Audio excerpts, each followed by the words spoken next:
ବନ୍ଧୁଗଣ, ବିଶ୍ୱ ବ୍ରହ୍ମାଣ୍ଡ ଲାଗି ସୂର୍ଯ୍ୟପରାଗ ଓ ଚନ୍ଦ୍ରଗ୍ରହଣର ବିଶେଷ ଗୁରୁତ୍ୱପୂର୍ଣ୍ଣ ଭୂମିକା ରହିଛି। ପୁରା ବିଶ୍ୱରେ ବର୍ଷକୁ 4ରୁ 5ଟି ସୂର୍ଯ୍ୟପରାଗ ଏବଂ ଚନ୍ଦ୍ରଗ୍ରହଣ ହୋଇଥାଏ। ଆସନ୍ତା 28 ତାରିଖ ଶନିବାର ଦିନ ମହାକାଶରେ ଚଳିତ ବର୍ଷର ଅନ୍ତିମ ଚନ୍ଦ୍ରଗ୍ରହଣ ସଂଗଠିତ ହେବ। ଚନ୍ଦ୍ରଗ୍ରହଣ ହେଉ ବା ସୂର୍ଯ୍ୟପରାଗ, ଏହି ମହାଜାଗତିକ ଦୃଶ୍ୟ ସୂର୍ଯ୍ୟ, ଚନ୍ଦ୍ର ଏବଂ ପୃଥିବୀର ବିଶେଷ ଅବସ୍ଥାନକୁ ନେଇ ଘଟିଥାଏ। ପ୍ରତ୍ୟେକ ଦିନର ଗ୍ରହ ଓ ନକ୍ଷତ୍ରମାନଙ୍କର ଅବସ୍ଥାନରେ ପରିବର୍ତ୍ତନ କାରଣରୁ ପ୍ରତ୍ୟେକ ଦିନର ତିଥି ଓ ନକ୍ଷତ୍ର ଅଲଗା ଅଲଗା ହୋଇଥାଏ। ସୂର୍ଯ୍ୟ ଚାରିପଟେ ପୃଥିବୀ ଏବଂ ପୃଥିବୀର ଚାରିପଟେ ଚନ୍ଦ୍ର ସବୁବେଳେ ପରିକ୍ରମା କରିଥାନ୍ତି। ଯେତେବେଳେ ସୂର୍ଯ୍ୟ, ପୃଥିବୀ ଓ ଚନ୍ଦ୍ର ଗୋଟିଏ ସରଳ ରେଖାରେ ରହିଥାନ୍ତି, ସେତେବେଳେ ପୃଥିବୀ ପୃଷ୍ଠରେ ଚନ୍ଦ୍ରଗ୍ରହଣ ଲାଗିଥାଏ।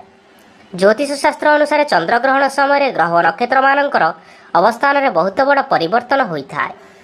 ଚନ୍ଦ୍ରଗ୍ରହଣ ଆସନ୍ତା 28 ତାରିଖ ଶନିବାର ଦିନ ଅର୍ଥାତ୍ କୁମାର ପୂର୍ଣ୍ଣିମା ଦିନ ଲାଗୁଛି। ଏହି ମହାସଂଯୋଗ ଦୀର୍ଘ 500 ବର୍ଷ ପରେ ଘଟିବା ପାଇଁ ଯାଉଅଛି, ଯାହାଫଳରେ ରାଶିଚକ୍ରରେ ରହିଥିବା 12ଗୋଟି ରାଶିମାନଙ୍କ ମଧ୍ୟରୁ 8ଟି ରାଶିର ବ୍ୟକ୍ତିବିଶେଷମାନଙ୍କ ଭାଗ୍ୟରେ ବହୁତ ବଡ଼ ପରିବର୍ତ୍ତନ ଦେଖାଦେବା ପାଇଁ ଯାଉଅଛି, ଯାହାଫଳରେ ଏହି ରାଶିର ବ୍ୟକ୍ତିବିଶେଷମାନଙ୍କର ଭାଗ୍ୟ ଏହି ଚନ୍ଦ୍ରଗ୍ରହଣ ପରଠାରୁ ସୁନା ଭଳି ଚମକି ଉଠିବ।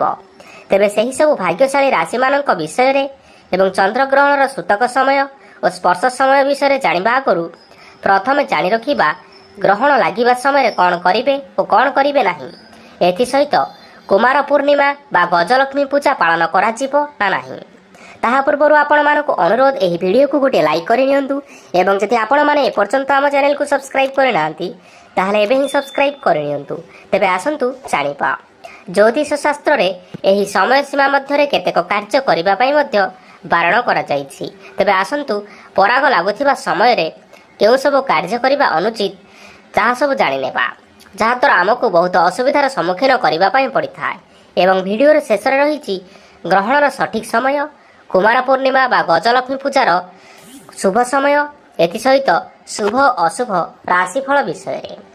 ଏବେ ଆସନ୍ତୁ ଜାଣିବା ଗ୍ରହଣ ଲାଗୁଥିବା ସମୟରେ କ'ଣ କରିବେ ଓ କ'ଣ କରିବେ ନାହିଁ। ନମ୍ବର 1, ଖାଦ୍ୟ ତିଆରି କରନ୍ତୁ ନାହିଁ।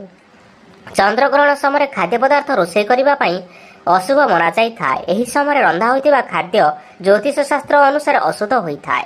ଏଥିପାଇଁ ଆପଣମାନେ ଚନ୍ଦ୍ରଗ୍ରହଣ ସମୟରେ କେବେ ହେଲେ ରୋଷେଇ କାର୍ଯ୍ୟ କରନ୍ତୁ ନାହିଁ। ନମ୍ବର 2, ଚନ୍ଦ୍ରଗ୍ରହଣ ସମୟରେ ଖାଦ୍ୟ ଗ୍ରହଣ କରନ୍ତୁ ନାହିଁ।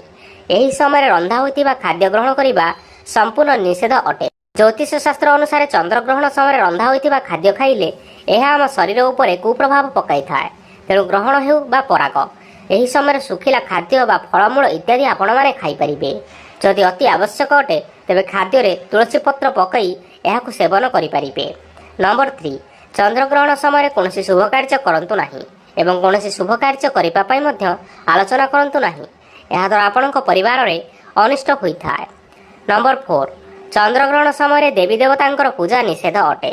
ଚନ୍ଦ୍ରଗ୍ରହଣ ସମୟରେ କୌଣସି ପ୍ରକାରର ଆଳତି, ପୂଜା ଇତ୍ୟାଦି କରିବା ମନା। ଏମିତି କରିବା ଦ୍ୱାରା ଗୃହରେ ଦାରିଦ୍ର୍ୟତା ଲାଗି ରହିଥାଏ। ତେଣୁ ଆପଣମାନେ ଚନ୍ଦ୍ରଗ୍ରହଣ ସମୟରେ ଠାକୁର ପୂଜା କରନ୍ତୁ ନାହିଁ। ଏହି ସମୟରେ ଠାକୁର ଘରକୁ ସମ୍ପୂର୍ଣ୍ଣ ଭାବରେ ବନ୍ଦ କରି ରଖନ୍ତୁ। ନମ୍ବର 5, ଚନ୍ଦ୍ରଗ୍ରହଣ ସମୟରେ ଅନ୍ନଦାନ କରିବାର ଉତ୍ତମ ସମୟ ମନାଯାଇଅଛି। ଏମିତି କୁହାଯାଏ କି ଗ୍ରହଣ ସମୟରେ ଅନ୍ନଦାନ କରିଲେ ଶରୀରରେ କୌଣସି ରୋଗ ହୋଇନଥାଏ।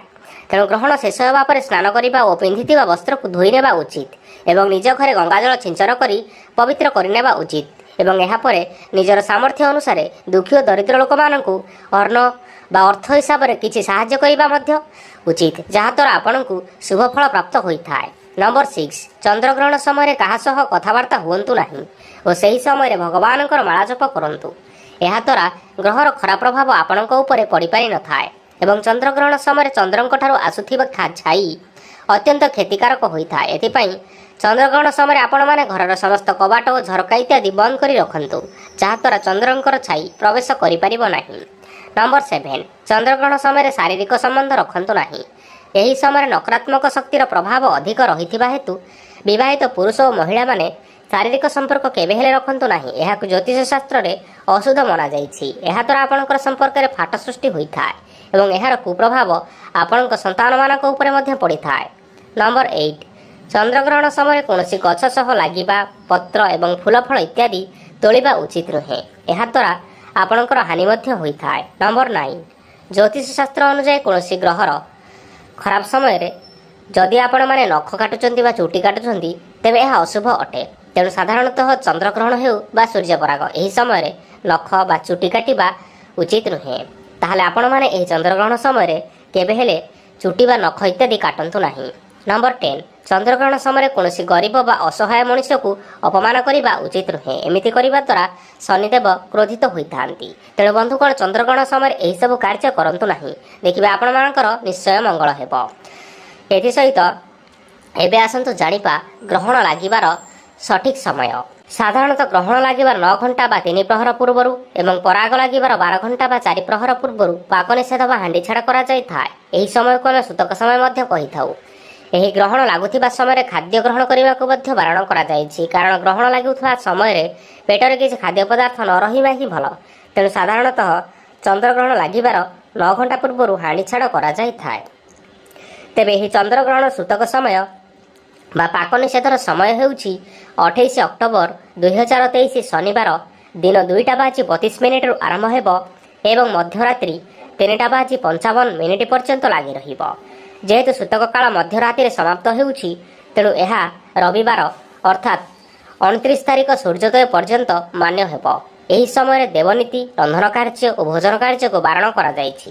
ସୂତକ କାଳ ସମାପ୍ତ ହେବା ପରେ ସ୍ନାନ କାର୍ଯ୍ୟ କରି ଭଗବାନଙ୍କୁ ଦର୍ଶନ କରିଲା ପରେ ଯାଇ ଆପଣମାନେ ରନ୍ଧନ କାର୍ଯ୍ୟ, ସନ୍ଧ୍ୟା ଆଳତି ବା ରନ୍ଧନ ଇତ୍ୟାଦି ଯେକୌଣସି ଶୁଭ କାର୍ଯ୍ୟ ରହିଛି ଆରମ୍ଭ କରିପାରିବେ। ଏଥିସହିତ ଏହି ସୂତକ କାଳ ଶିଶୁ, ବୃଦ୍ଧ ଓ ରୋଗୀ ଲୋକମାନଙ୍କ ପାଇଁ ପାଳନୀୟ ନୁହେଁ। ଏହି ଚନ୍ଦ୍ରଗ୍ରହଣର ଗ୍ରାସ ବା ଗ୍ରହଣ ଲାଗିବାର ସମୟ ହେଉଛି 28 ଅକ୍ଟୋବର ଶନିବାର ରାତ୍ରି 11:32 ଆରମ୍ଭ ହେବ ଏବଂ ମଧ୍ୟରାତ୍ରି 3:55 ଶେଷ ହେବ। ଚନ୍ଦ୍ରର ଉପଛାୟା ସହିତ ପ୍ରଥମ ସଂଯୋଗ ରହିଛି ରାତ୍ରି 11:32। ଚନ୍ଦ୍ରର ଛାୟା ସହିତ ପ୍ରଥମ ସଂଯୋଗ ରହିଛି ରାତ୍ରି 1:06। ଚନ୍ଦ୍ରର ଛାୟା ସହିତ ଅନ୍ତିମ ସଂଯୋଗ ରହିଛି ରାତ୍ରି 2:22। ଚନ୍ଦ୍ରର ଉପଛାୟା ସହିତ ଅନ୍ତିମ ସଂଯୋଗ ରହିଛି ରାତ୍ରି 3:55। ଏହି ଚନ୍ଦ୍ରଗ୍ରହଣ ଆଂଶିକ ପର୍ଯ୍ୟାୟର ହେବ ଏବଂ ଏହାର ଅବଧି 1 ଘଣ୍ଟା 16 ମିନିଟ୍ ଏବଂ 16 ସେକେଣ୍ଡ ରହିବ। ଏହି ଚନ୍ଦ୍ରଗ୍ରହଣର ମଧ୍ୟକାଳ ରାତ୍ରି 1:44 ଏବଂ ଏହି ସମୟରେ ସର୍ବାଧିକ ଚନ୍ଦ୍ରଗ୍ରହଣ ମହାକାଶରେ ଦୃଶ୍ୟମାନ ହେବ। ଏହି ଗ୍ରହଣ ମହାକାଶରେ ପ୍ରାୟ 4 ଘଣ୍ଟା 23 ମିନିଟ୍ ଏବଂ 7 ସେକେଣ୍ଡ ପର୍ଯ୍ୟନ୍ତ ଦୃଶ୍ୟମାନ ରହିବ, ଯାହାକି ଏକ ଲମ୍ବା ଚନ୍ଦ୍ରଗ୍ରହଣ ମହାକାଶରେ ଦୃଶ୍ୟମାନ ହେବ। ଚନ୍ଦ୍ରଗ୍ରହଣର ସୂତକ କାଳ ଆଉଥରେ କହି ରଖୁଛୁ। ଚନ୍ଦ୍ରଗ୍ରହଣର ସୂତକ କାଳ ବା ପାକ ନିଷେଧର ସମୟ ଶନିବାର ଦିନ 2:32 ଆରମ୍ଭ ହେଉଥିବାରୁ ଆପଣମାନେ ଶନିବାର ଦିନ 2:32 ପୂର୍ବରୁ ସ୍ନାନ କାର୍ଯ୍ୟ କରି ଦେବନୀତି ଓ ଭୋଜନ କାର୍ଯ୍ୟ ସମାପ୍ତ କରିବା ପାଇଁ ପଡ଼ିବ ଏବଂ ଏହାପରେ ଆପଣମାନେ ହାଣ୍ଡିଛାଡ଼ କରିପାରିବେ। ଯେହେତୁ ଏହି ଚନ୍ଦ୍ରଗ୍ରହଣ କୁମାର ପୂର୍ଣ୍ଣିମା ଦିନ ଲାଗୁଅଛି, ତେଣୁ ଆପଣମାନେ ଚିନ୍ତାରେ ଥିବେ ଯେ ଏହି ବର୍ଷ କୁମାର ପୂର୍ଣ୍ଣିମା ପାଳନ କରାଯିବ ନାହିଁ। ତେବେ ଆସନ୍ତୁ ସେହିସବୁ ଦ୍ୱନ୍ଦ୍ୱ ଏବେ ଦୂର କରିବା। ଗ୍ରହଣର ସୂତକ କାଳ ଆରମ୍ଭ ହେଲା ପରେ କୌଣସି ଶୁଭ କାର୍ଯ୍ୟ, ଦେବନୀତି ବା ପାକ କାର୍ଯ୍ୟ କରାଯାଏ ନାହିଁ। ତେଣୁ ଏହି ବର୍ଷ କୁମାର ପୂର୍ଣ୍ଣିମା ପୂଜା ବା ବିଧି ସୂତକ କାଳ ଲାଗିବା ପୂର୍ବରୁ ପାଳନ କରାଯିବ। ସୂତକ କାଳ ଦିନ 2:32 ଲାଗୁଥିବାରୁ ତେଣୁ ଆପଣମାନେ ଏହା ପୂର୍ବରୁ କୁମାର ପୂର୍ଣ୍ଣିମା ପୂଜା ଇତ୍ୟାଦି ସମ୍ପନ୍ନ କରିପାରିବେ, ଯାହାଦ୍ୱାରା ଆପଣମାନେ ଏହି ବିଧିକୁ ନିହାତି ଭାବରେ ପାଳନ କରିପାରିବେ। ମନେ ରଖନ୍ତୁ, ଦିନ 2:32 ପୂର୍ବରୁ ଏହିସବୁ କାର୍ଯ୍ୟ ଆପଣମାନଙ୍କୁ ସମାପ୍ତ କରିବା ପାଇଁ ପଡ଼ିବ। ଗର୍ଭବତୀ ମହିଳାମାନେ ସତର୍କ ରୁହନ୍ତୁ। ଏହି ସମୟ ଗର୍ଭବତୀ ମହିଳାମାନଙ୍କ ପାଇଁ ବହୁତ ଅଶୁଭ ବା ସମ୍ବେଦନଶୀଳ ହୋଇଥିବାରୁ ସେମାନଙ୍କୁ ସାବଧାନ ରହିବା ସହିତ ଚନ୍ଦ୍ରଗ୍ରହଣ ଦେଖିବା ପାଇଁ ମଧ୍ୟ ବାରଣ କରାଯାଇଛି। ଗ୍ରହଣ ଲାଗିବା ସମୟରେ ଗର୍ଭବତୀ ମହିଳାମାନେ କୌଣସି ଜିନିଷ କଟାକଟି ବା କୌଣସି କପଡ଼ା ଆଦି ସିଲେଇ କରନ୍ତୁ ନାହିଁ, ନଚେତ୍ ଏହାର କୁପ୍ରଭାବ ଗର୍ଭରେ ଥିବା ଶିଶୁ ଉପରେ ସିଧାସଳଖ ଭାବରେ ପଡ଼ିଥାଏ। ଏଥିସହିତ ଗ୍ରହଣ ଲାଗୁଥିବା ସମୟରେ କଳା ରଙ୍ଗର ବସ୍ତ୍ର ପରିଧାନ କରନ୍ତୁ ନାହିଁ ଏବଂ ବାହାରକୁ ମଧ୍ୟ ବାହାରନ୍ତୁ ନାହିଁ।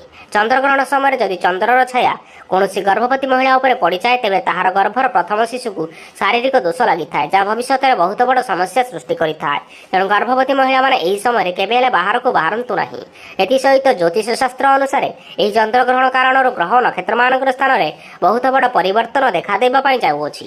ଗ୍ରହମାନଙ୍କର ପରିବର୍ତ୍ତନ କାରଣରୁ କିଛି ରାଶିର ବ୍ୟକ୍ତିବିଶେଷମାନଙ୍କ ଉପରେ ଅଶୁଭ ପ୍ରଭାବ ପଡ଼ୁଥିବା ବେଳେ କେତେକ ରାଶିର ବ୍ୟକ୍ତିବିଶେଷମାନଙ୍କ ଉପରେ ଏହି ଚନ୍ଦ୍ରଗ୍ରହଣର ଶୁଭ ପ୍ରଭାବ ମଧ୍ୟ ପଡ଼ିବା ପାଇଁ ଯାଉଅଛି।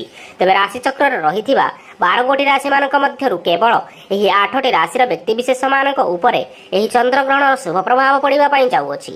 ତେବେ ସେହି ସବୁ ଭାଗ୍ୟଶାଳୀ ରାଶିମାନେ ହେଉଛନ୍ତି ବୃଷ ରାଶି, ମିଥୁନ ରାଶି, କର୍କଟ ରାଶି, କନ୍ୟା ରାଶି, ତୁଳା ରାଶି, ବିଛା ରାଶି, ମକର ରାଶି ଏବଂ କୁମ୍ଭ ରାଶି ଏଥିସହିତ ମେଷ ରାଶି, ସିଂହ ରାଶି, ଧନୁ ରାଶି ଏବଂ ମୀନ ରାଶିର ବ୍ୟକ୍ତିବିଶେଷମାନଙ୍କ ଉପରେ ଏହି ଚନ୍ଦ୍ରଗ୍ରହଣର ଅଶୁଭ ପ୍ରଭାବ ପଡ଼ିବା ପାଇଁ ଯାଉଅଛି। ତେଣୁ ଏହି 4ଟି ରାଶିର ବ୍ୟକ୍ତିବିଶେଷମାନେ ଏହି ଚନ୍ଦ୍ରଗ୍ରହଣ ସମୟରେ ସାବଧାନ ରହିବା ପାଇଁ ଚେଷ୍ଟା କରନ୍ତୁ ଏବଂ ଭଗବାନଙ୍କର ମାଳା ଜପ କରନ୍ତୁ।